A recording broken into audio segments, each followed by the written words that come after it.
Hola estimados estudiantes, hoy empezamos con el último capítulo para este curso. Desafortunadamente, como ya sabemos todos, es debido a la pandemia del COVID. Este curso es un poco irregular. Deberíamos haber avanzado hasta ecuaciones de Maxwell, que básicamente es un capítulo más, pero ya nos da el tiempo. Entonces hoy día terminamos con este capítulo. Empezamos a terminar, en realidad lo voy a dividir en dos o tres partes y empecemos con la primera parte. Entonces, inductancia. Recuerden ustedes de que, estoy seguro más bien de que cuando, si alguna vez han desarmado algún equipo, generalmente en las fuentes existe este componente. Ya, estas son inductancias de protección. El fenómeno físico que ocurre es bien interesante y lo vamos a analizar un poquito y vamos a ver de que en realidad em, los campos magnéticos que se generan no son instantáneos como lo habíamos visto hace anteriores capítulos. Ok, entonces, para empezar, este señor es el que ha desarrollado toda esta teoría de la inductancia. Es un físico, Joseph Henry, que llegó a ser incluso presidente de la, ¿cómo se llama esta institución? Se llama presidente de la Academia de Ciencias de los Estados Unidos. ¿Ya? Y las unidades de la inductancia usan su apellido, Henry, o Hendrius, como dicen algunos. Ok, entonces, primero vamos a empezar con la autoinducción e inductancia. No es lo mismo, por si acaso. Ya, primero empezamos con la introducción. Vamos a considerar este circuito simple, que está compuesto básicamente por una batería, una pila que proporciona corriente, una resistencia y un switch. ¿Ya? Entonces, hasta lo que sabemos ahora es que si yo cierro el switch, se genera un campo magnético en los alambres. ¿Ya? Esto es cierto, pero si tomamos en cuenta de que existe una resistencia del mismo material a generar este campo magnético, la formación entonces de este campo magnético no es instantánea. Eh, Tiende a subir hasta estabilizarse en algún punto. ¿Ya? Esto es importante porque si yo lo abro violentamente, como ustedes lo pueden ver, tampoco desaparece este campo magnético espontáneamente, inmediatamente. Tiende a bajar. ¿Ya? ¿Y por qué? El mismo material se opone a que este campo magnético ya generado se pierda. Entonces existe una especie de resistencia, no es esta, sino al cambio. Eso se llama autoinducción.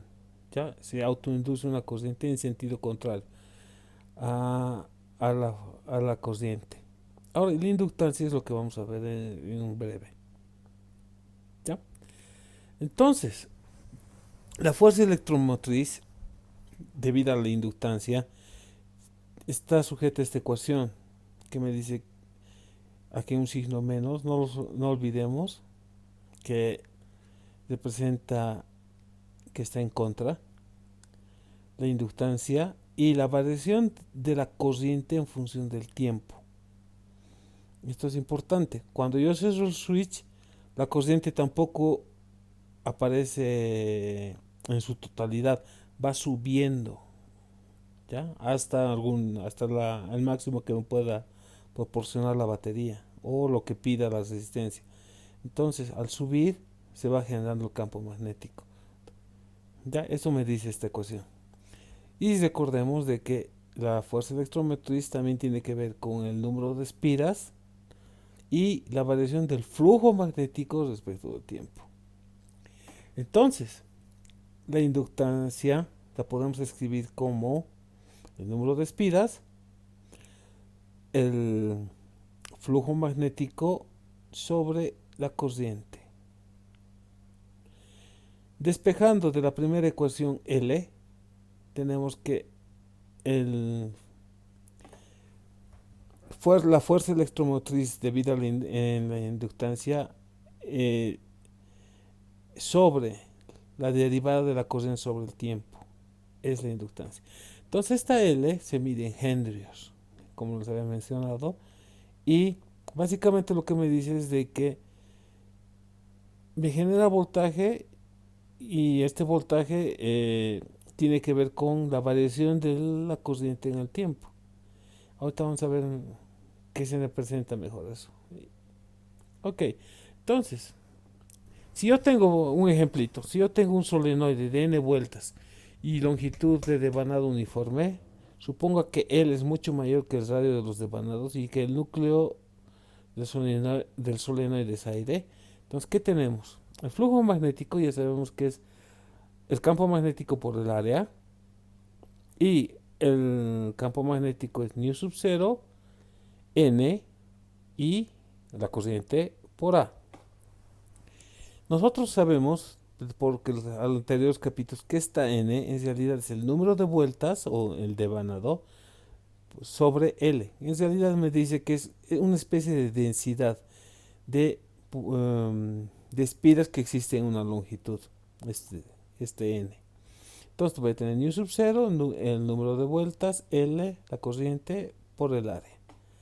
Yo sé que aquí está, la inductancia es el número de vueltas, el flujo magnético sobre la corriente.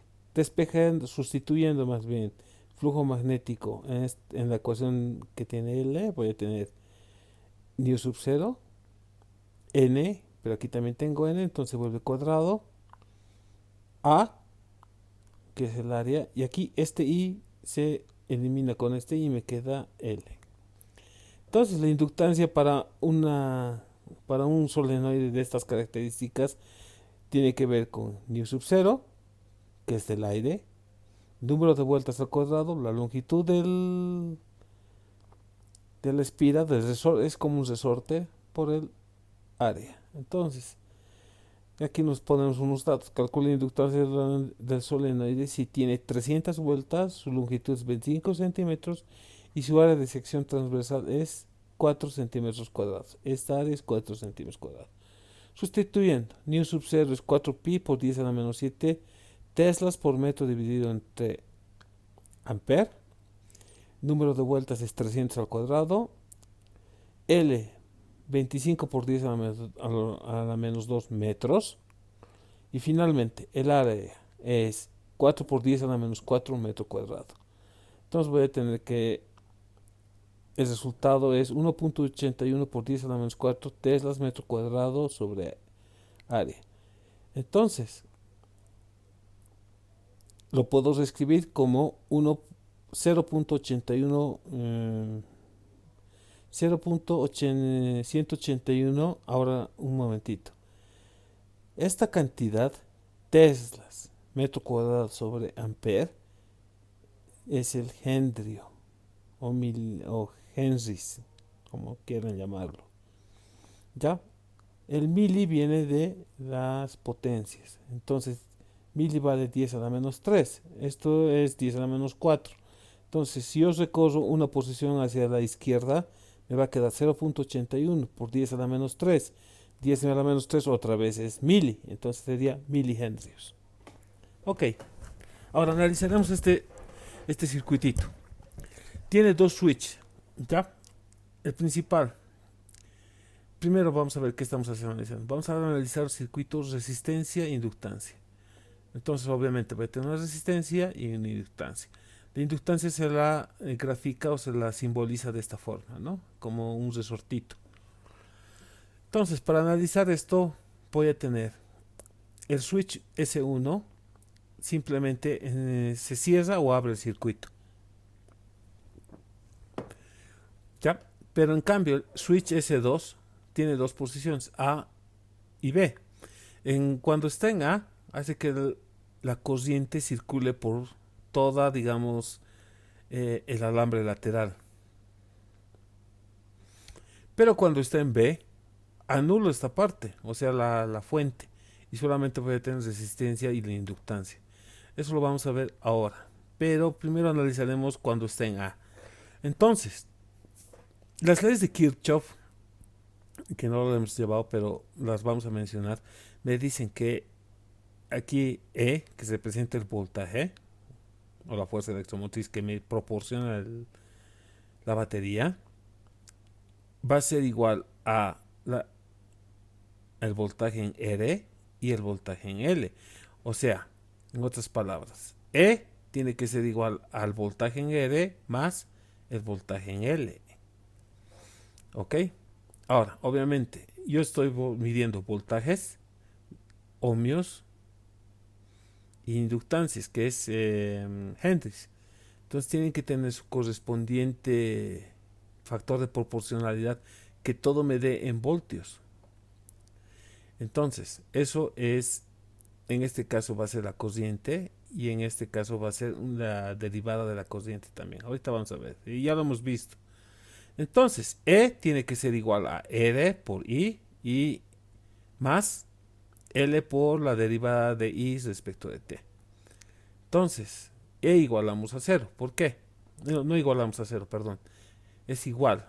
E es igual a I por R y L por dt respecto de I respecto de T. Aquí está. Entonces tengo que E menos I por R, la corriente, o sea, el voltaje en la resistencia, menos L por DI de T, o sea, el voltaje en la inductancia. Todo igual a 0. Ok, esto es una ecuación diferencial. Se puede resolver de diferentes formas, pero una forma sencilla es hacer un cambio de variable. Yo voy a llamar X a E sobre R menos I. Entonces, a la primera ecuación lo voy a multiplicar por 1 sobre R. Voy a tener entonces E sobre R, I y L sobre R. Entonces, si yo diferencio, voy a tener que dx va a ser igual a di. No se olviden que S y R son constantes. La única que varía en el tiempo es I. Entonces, voy a tener con este cambio de variable esta ecuación. X más L sobre R de X de T. Esto es sencillo de resolver, es una ecuación diferencial sencilla. Entonces, resolviéndolo, voy a tener esta ecuación que va a ser de X sobre X. Y voy a ir desde un X sub 0 hasta un X. Y L sobre R sale de la integral y el menos también. No se olviden que es una igualdad. El otro lado, si lo mando esto a la derecha se vuelve menos. Va a ir de 0 a T de T. Resolviendo, voy a tener que el logaritmo de X sobre X sub 0 va a ser menos R sobre L por T. Ok, ya está resuelto. Pero un paso más. Resolveremos este logaritmo. Entonces, mandando este X sub 0, perdón, primero resolvemos el logaritmo, lo multiplicamos todo por por neperiano, y voy a tener que X es igual a X sub 0, R, T sobre L. Ok, esta parte me indica de que es una función que decae en el tiempo. ¿Ya? Y X sub 0 es el máximo X sub 0 que teníamos. Entonces, no nos olvidemos de que hemos hecho un cambio de variable. Ahora, cuando yo tenga el tiempo 0, T sub 0, esto se me vuelve 0. Cualquier número elevado a la 0 es 1. Entonces, en el tiempo T sub 0, en el tiempo inicial, X vale a X sub 0. Vayamos a ver qué vale X. X vale E sobre R menos I. Pero en el tiempo T sub 0, la corriente también es 0. Entonces no hay este I. Entonces, en ese tiempo, x sub 0 va a valer entonces E sobre R. Ok, después de este análisis y volviendo a pues, reemplazar los datos, ya sabiendo que x sub 0 vale E sobre R, tengo esta ecuación, ¿no? Entonces E sobre R menos I, que era X, va a ser a X sub 0 E sobre R, E elevado a RT dividido entre la inductancia. Despejando respecto de X voy a tener toda esta ecuación y voy a hacer un cambio de variable en área. Adicional. Tau voy a llamar el valor de la inductancia sobre R.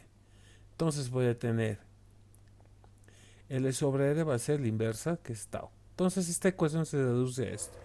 Este tau tiene un significado físico y se lo encuentra bastante en funciones radioactivas, por ejemplo, que generalmente le llaman vida media. Entonces, cuando tengo este tipo de funciones, tengo una vida media, que es NFK, que es cuando el tiempo, lo vamos a ver mejor aquí, se representa cuando el tiempo y el máximo son la mitad. Eso me dice. Entonces, este E1 menos E elevado a la T sobre tau. Entonces, si T es igual a tau, esto se vuelve 1. Entonces, puede tener 1 menos E elevado a la 1, a la menos 1. Entonces, vamos al buen mathematical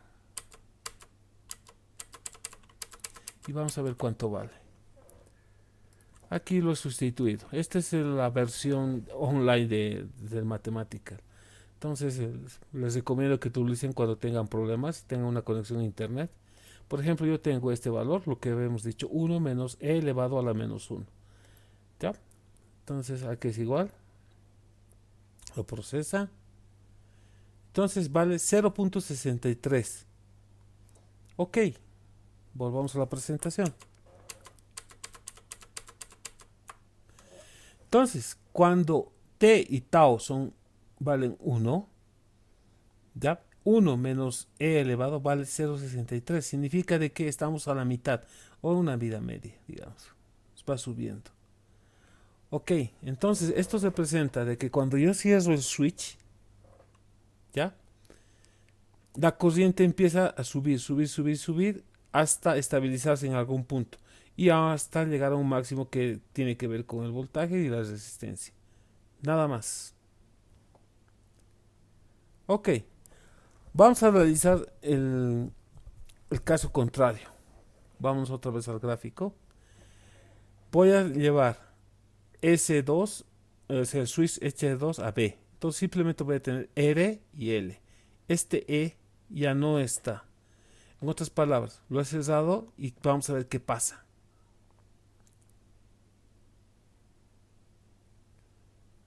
Entonces, la ecuación diferencial ya lo he resuelto. Voy a tener que es la inductancia, que vale, este L lo he mandado a dividir, va a ser la corriente respecto del tiempo, la variación de la corriente respecto del tiempo, E sobre L.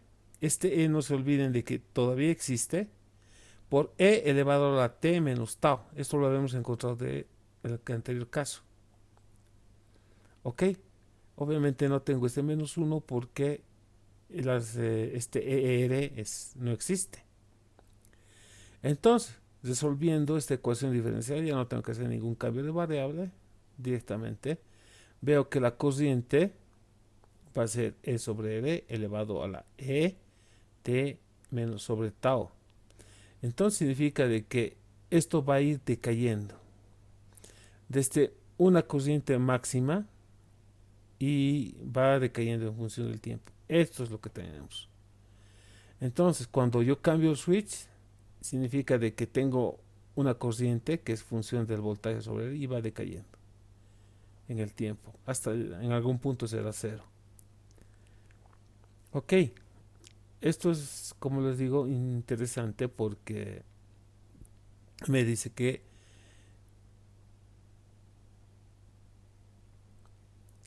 cuando cierro el switch va a B, significa de que La inductancia proporciona energía, ¿ya? O sea, circula corriente todavía en esta espira.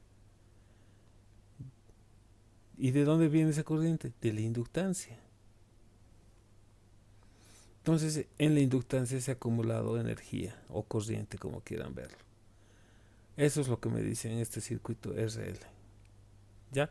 Entonces, confirmamos el hecho de que en una inductancia podemos almacenar energía en forma de campo magnético. ¿Ya? Entonces, la energía de un campo magnético va a ser la corriente en E, va a ser, ya sabemos, la corriente por el radio cuadrado, por resistencia, y sabemos también de que más L y la diferencial de la corriente respecto al tiempo. Entonces, la energía respecto del tiempo, si quieren el potencial, va a ser de L y de T. Entonces, integrando esta ecuación diferencial, voy a tener que va a ir de 0 a I la corriente y la inductancia va de 0 a I y también. Entonces, la energía de un campo magnético almacenado en una inductancia es un medio la inductancia y por la corriente al cuadrado. Este valor no nos lo vamos a guardar. Es muy interesante y noten ustedes, siempre dice un medio. Ok. Entonces, también podemos definir lo que es la densidad de energía magnética. Ya, no se olviden, densidad. Entonces, la inductancia es nu sub 0, este n ya lo habíamos visto que es, al cuadrado por el voltaje. Y el campo magnético es nu sub 0, este n por la corriente. Entonces, la energía es un medio L por I cuadrado. Sustituyendo voy a tener un medio L es nu sub 0, n cuadrado por el voltaje por el campo magnético, pero la corriente, perdón, al cuadrado, pero es B nu sub 0 n va a dividir al cuadrado y este n cuadrado con este n se me van a ir, nu sub 0 cuadrado con este nu se van a ir y me va a quedar esta relación. Entonces voy a tener campo magnético al cuadrado 2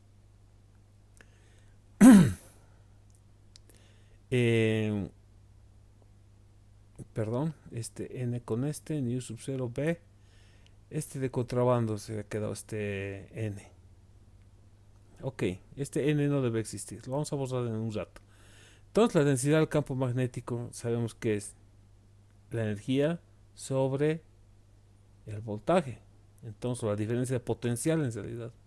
Entonces voy a tener que es B, el campo magnético cuadrado, 2 sobre nu sub 0. Este valor también es importante, lo vamos a guardar para el futuro. Entonces, ya podemos ver algo que se llama inductancia mutua. Esto es importante porque, por ejemplo, cuando tengo circuitos, por ejemplo, en una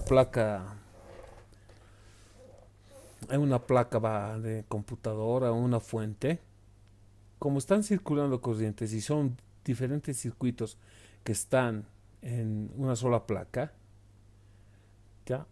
Le puede uno influenciar corriente al otro y así y el otro al otro, así sucesivamente. Entonces, vemos que la inductancia mutua entre dos circuitos, llamamos 1 y 2, tiene que ver con el número de espiras del circuito 2 por el flujo magnético del circuito 1 y 2 por la corriente que circula en 1. Entonces, la fuerza electromotriz del circuito 2 va a ser, ya lo habíamos visto, el número de espiras que circula por el circuito 2 menos la diferencial respecto del tiempo de el flujo magnético de entre 1 y 2. Entonces, esto va a ser despejando o sustituyendo el circuito en otro sentido. Voy a tener que la inductancia mutua entre 1 y 2 va a ser la inductancia 1-2 sobre la diferencial respecto al tiempo de la corriente que circula en 1. Entonces, un circuito, la corriente que circula en el circuito 1 le genera una fuerza electromotriz al circuito que circula en 2 y viceversa. La corriente que circula por el circuito 2, la derivada en el tiempo, le influencia una fuerza electromotriz al circuito 1. Entonces, vemos que hay esta relación de dependencia. Fuerza electromotriz en el circuito 2 tiene que ver con este M, la inductancia mutua, por la derivada de respecto al tiempo de la corriente que circula por el circuito 1 y viceversa. Esto me dice el otro circuito. Ok.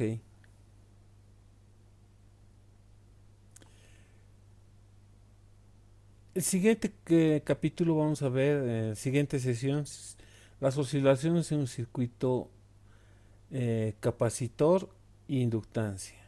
En este hemos visto resistencia e inductancia. Ahora vamos a ver capacitor e inductancia. ¿Qué es lo que pasa? Y en una tercera sesión o tal vez en la segunda sesión nomás vamos a ver qué es lo que pasa en un circuito resistencia, capacitor e inductancia. Y van a ver que es muy interesante y hay incluso una equivalencia mecánica. Entonces hasta aquí esta sesión y voy a publicar rápidamente la segunda sesión. Ok, gracias.